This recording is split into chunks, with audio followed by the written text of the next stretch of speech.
بسم اللہ الرحمن الرحیم welcome to Fasih educators daily حدیث۔ ہم سے محمد ابن المسنی نے بیان کیا، انہوں نے کہا ہم سے یحییٰ نے حشام کے واسطے سے بیان کیا، ان سے فاطمہ نے اسما کے واسطے سے، وہ کہتی ہیں کہ ایک عورت نے رسول اللہ صلی اللہ علیہ وسلم کی خدمت میں حاضر ہو کر عرض کی کہ یا رسول اللہ، فرمائیے ہم میں سے کسی عورت کو کپڑے میں حیض آ جائے تو وہ کیا کرے؟ آپ صلی اللہ علیہ وسلم نے فرمایا کہ پہلے اسے کھرچے، پھر پانی سے رگڑے، پانی سے دھو ڈالے، اسی کپڑے میں نماز پڑھ لے۔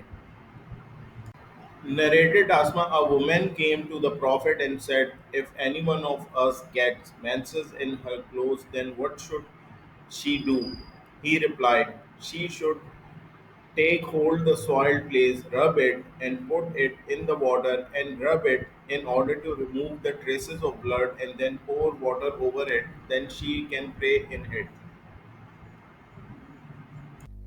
Thanks for watching. Please subscribe our channel Fussy Educators.